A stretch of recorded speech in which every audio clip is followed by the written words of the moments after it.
And what I can share with you, Andrew, is that if counsel for the victims in that particular case had bothered to contact the office because there's been a change in counsel, we could have disabused him of that ignorant conclusion.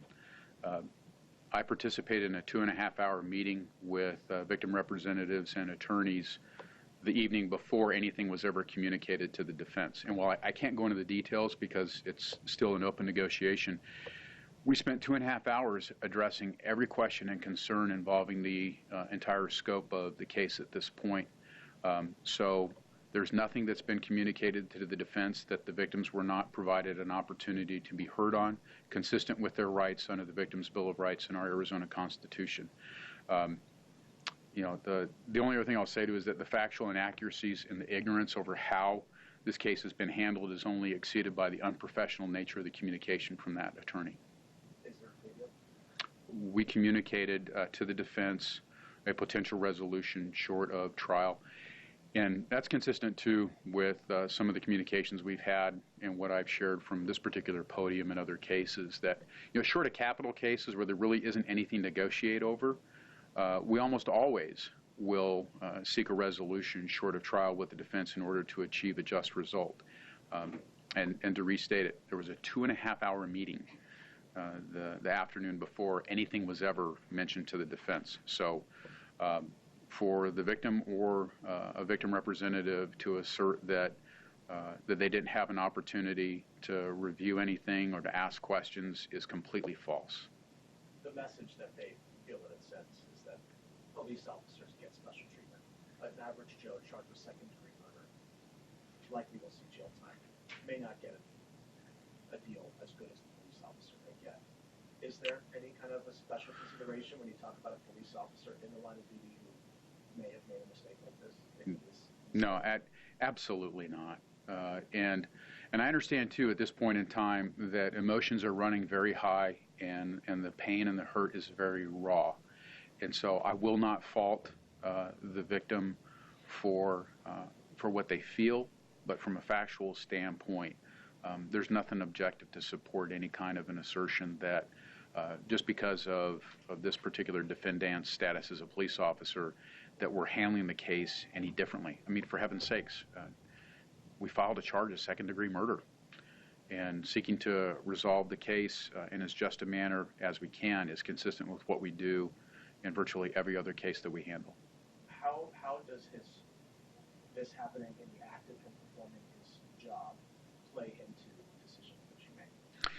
Well, it is unique in from this standpoint because there are specific justification statutes when it comes to, now I'm speaking in general, there are specific justification statutes that address law enforcement use of physical force and deadly physical force that are a bit different in how they're worded and how we have to assess the available evidence in order to file a charge in the first place. But how we analyze that and whether or not there is a reasonable likelihood of conviction, that standard in the way in which we view evidence is the same way that we conduct an evidentiary review in any other instance in which someone who's not in law enforcement might have used deadly force and caused the death of another. Other than those particular statutes, there's no distinction in how we go through and take a look at a case.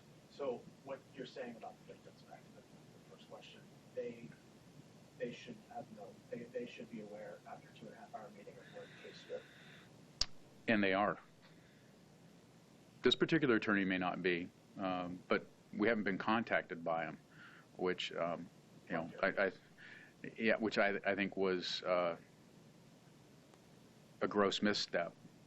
Before shooting from the lip, it would have behooved him to have contacted the office to get an update on everything, and we could have shared exactly what we had previously discussed with the victim and all the attorneys who were in the room. Was the victim in the room? Yes. Yeah. And I committed to the victim too. Now, keep in mind that there were sort of two sets of attorneys. There is an attorney representing the decedent's parents, and then there is the victim representative of the decedent's children and attorneys who are representing them. And I made a commitment at the outset of the meeting that we were going to stay there as long as we needed to be in order to address all the questions and concerns. So it went 2.5 hours. And if we needed to be there 3.5 hours, I would have been there for another. That's part of this office's commitment. How would you characterize their feelings at the end of the year? I think I'd go back to what I mentioned earlier, that at this point in time, we're mere months from this happening, and emotions are very raw, and the pain is very tangible and very real, and it was evident. And I've represented surviving family members of homicide victims as a victims' rights advocate myself. And I've also worked directly with families who have lost loved ones as a result of traffic collisions and deliberate acts of violence. And the pain is something that, as prosecutors, we can't take away. The best we can try to do is to achieve a measure of justice that's going to be imperfect. And not in as many words, but these sort of sentiments were shared too. This is a human system, and perfect justice would be returning and restoring their lost loved one, and can't do that. So we're going to fall short. Beyond it, we do the best we can with a criminal justice system as best we can.